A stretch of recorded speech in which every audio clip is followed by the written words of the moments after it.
ప్రజాస్వామ్యాన్ని గౌరవించిన పార్టీ తెలుగుదేశమని ఆ పార్టీ జాతీయ అధికార ప్రతినిధి కొమ్మారెడ్డి పట్టాభిరామ్ అన్నారు. వైఎస్ఆర్ కాంగ్రెస్ పార్టీ అధికారంలో ఉండగా కూటమి పార్టీలంతా కలిసి ప్రజాస్వామ్య పరిరక్షణ ఉద్యమాన్ని చేపట్టాయని చెప్పారు. ఈ ఎన్నికల ద్వారా రాష్ట్రంలో ప్రజాస్వామ్యాన్ని బ్రతికించామన్నారు. అమరావతిలోని తెదేపా కేంద్ర కార్యాలయంలో నిర్వహించిన మీడియా సమావేశంలో పట్టాభి మాట్లాడారు. వైకాపా నేతలు చేస్తున్న ఆరోపణలపై ఆగ్రహం వ్యక్తం చేశారు. రాష్ట్రంలో ఎక్కడా భౌతిక దాడులు జరగవు, హింసను తెదేపా ప్రేరేపించదు. Nara Lokesh red book reality, IPC section power ఏంటో చూపిస్తాం. రెడ్ బుక్లో పేర్లు నమోదైన పిల్ల సైకోలు, అవినీతి పరులైన అధికారుల సంగతి తేలుస్తాం. చట్టానికి లోబడి గట్టిగా బుద్ధి చెప్తాం. గత 5 ఏళ్లలో వైకాపా నేతలు ఎన్నో పాపాలు చేశారు. దేవాలయం లాంటి మా కార్యాలయాలపై దాడికి పాల్పడ్డారు. మాచర్లలో బోండా ఉమా, బుద్ధా వెంకన్నపై దాడి చేసినప్పుడు చంద్రబాబు అమరావతి పర్యటనలో ఆయనపై రాళ్లు కర్రలు వేసి మాది భావ ప్రకటన స్వేచ్ఛ అని చెప్పి కలరింగ్ ఇచ్చినప్పుడు ప్రజాస్వామ్యం గుర్తుకు రాలేదా? బాధ్యత గల సీఎం పదవిలో ఉంటూ మా వాళ్లకు బీపీలు రావా అని జగన్ రెచ్చగొట్టేలా మాట్లాడినప్పుడు ప్రజాస్వామ్యం గుర్తుకు రాలేదా? తోట చంద్రయ్య, కంచర్ల జర్లయ్య, కిరణ్, డాక్టర్ సుధాకర్, అమర్నాథ్, అబ్దుల్ సలాం వంటి వారి చావుకు కారకులైనప్పుడు తెదేపా నేత చన్నుపాటి గాంధీపై దాడి చేసి కంటిచూపు పోగొట్టినప్పుడు ప్రజాస్వామ్యం గుర్తుకు రాలేదా? యువగళం పాదయాత్రలో 22 సార్లు రాళ్ల దాడులు జరిగాయి. అప్పుడు ప్రజాస్వామ్యం ఏమైంది? ఇప్పుడు మీరా మాకు నీతి కబుర్లు చెప్పేది అని పట్టాభి మండిపడ్డారు. గత కొద్ది రోజులుగా వైసీపీ నాయకులు కొత్త పందాలో కొత్త పదాలు వాడుతూ సరికొత్తగా మాట్లాడుతూ ఉన్నారు. గత 5 సంవత్సరాలుగా రాష్ట్రంలో సైకోలుగా ముద్ర వేయించుకున్నటువంటి నాయకులందరూ కూడా సైకో జగన్మోహన్ రెడ్డి నేతృత్వంలో జిల్లాల వారీగా నియోజకవర్గాల వారీగా పిల్ల సైకోలుగా ముద్ర వేయించుకున్నటువంటి నాయకులందరూ మీడియా ముందుకు వచ్చి నంగనాచుల్లాగా మాట్లాడుతూ ఉన్నారు.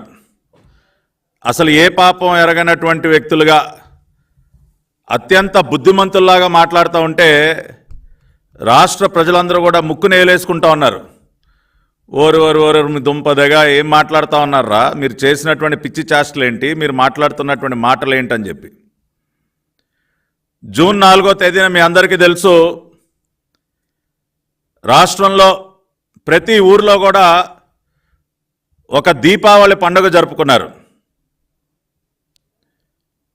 ఒక నియంత పాలనకి ముగింపు పలికిన రోజు, రాష్ట్రానికి తిరిగి స్వాతంత్రాన్ని అందించినటువంటి రోజు జూన్ 4, 2024 చరిత్రలో నిలిచిపోతుంది.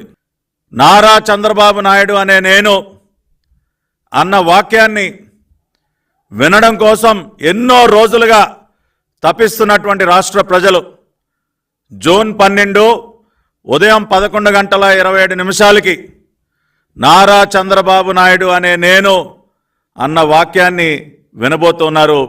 ఆ రోజున తిరిగి ఒక సంక్రాంతి పండుగ జరుపుకోవటానికి సంసిద్ధులవుతా ఉన్నారు ప్రజలందరూ కూడా. రాష్ట్రంలో వాతావరణం ఈ విధంగా ఉంటే ఈ పిల్ల సైకో మోకొచ్చి మీడియా ముందుకు వచ్చి అప్పుడే ఆడవటం మొదలెట్టారు.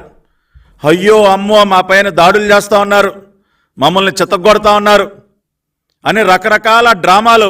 గిరినాథ్ చౌదరిని చంపింది వైసీపీ పిల్ల సైకోలు, అవునా కాదా?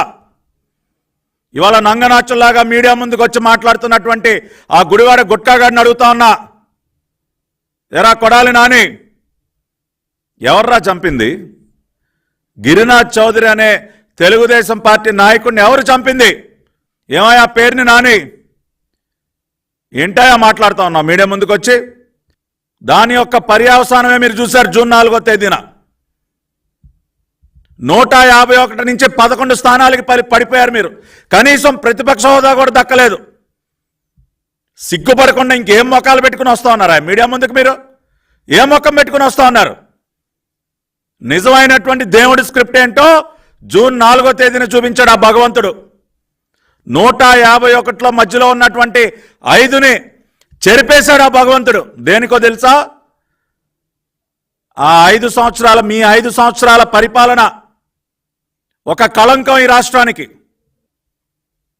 రాష్ట్రంలో ఎక్కడా కూడా మీ పైన భౌతిక దాడులు జరగవు, మీ ఇళ్లపైన దాడులకు ఎవరు తెగబడరు, మీ కుటుంబ సభ్యులను ఎవరు కూడా భయభ్రాంతులకి గురి చేయరు. నాది హామీ.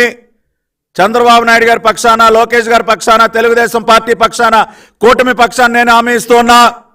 చంద్రబాబు నాయుడు గారు అమరావతి పర్యటనకు వెళ్ళిన రోజున ఆయన పైన రాళ్లు కర్రలు వేసి మాది భావ ప్రకటన స్వేచ్ఛ అని చెప్పి కలరింగ్ ఇచ్చిన రోజున మీకు గుర్తుకు రాలేదా? ఇవాళ ఈ సైకో జగన్ రెడ్డి మా వాళ్ళకి బీపీలు రావా? ఏది దాడులు జరిగిన రోజున ఒక బాధ్యత గల ముఖ్యమంత్రిగా ఆ దాడులని కట్టడి చేయాల్సింది పోయి ఇంకా రెచ్చగొట్టే విధంగా మాకు బీపీలు రావా అని మాట్లాడిన రోజున మీకు ప్రజాస్వామ్యం గుర్తుకు రాలేదా? అనిల్ కుమార్ యాదవ్ ఎవ్వరినీ కూడా మర్చిపోయే ప్రసక్తే లేదు.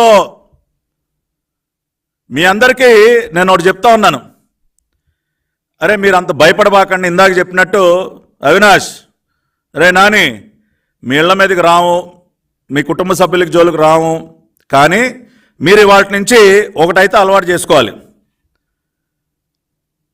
రోజు ఇక మీదట నేల మీద పడుకోవటం అలవాటు చేసుకోండి. మంచాల మీద పరుపుల మీద పడుకోవటం మానేసేయండి. రోజు కూడా నేల మీద పడుకోవటం అలవాటు చేసుకోండి. అదేవిధంగా ఇంట్లో ఉన్నటువంటి వెస్ట్రన్ కమోడ్లు అవి మార్చి ఇండియన్ టాయిలెట్ పెట్టుకోండి. ఎందుకంటే అలవాటు చేసుకోవాలి, ఇండియన్ టాయిలెట్ అలవాటు చేసుకోవాలి. అంతేకాకుండా దొడ్డు బియ్యం, రోజు బిర్యానీలు పలావులు తినటం మానేసి దొడ్డు బియ్యం తినటం అలవాటు చేసుకోండి. అర్థమవుతుందా? అంతేకాకుండా రోజు నాన్ వెజిటేరియన్ కూడా మానేయాలరా మీరు అందరూ కూడా. రోజు నాన్ వెజ్ మానేయాలి. వారానికి ఒక రోజు, అది కూడా 200 గ్రాములు మాత్రమే తినటం అలవాటు చేసుకోండి. సెల్ ఫోన్లు మాట్లాడటం, నిమిషానికి ఒకసారి ఫోన్ మాట్లాడటం కూడా మానేసేయండి రా బాబు. ఎందుకంటే రేపు మీరు చేరబోయేది శ్రీకృష్ణ జన్మస్థానానికి.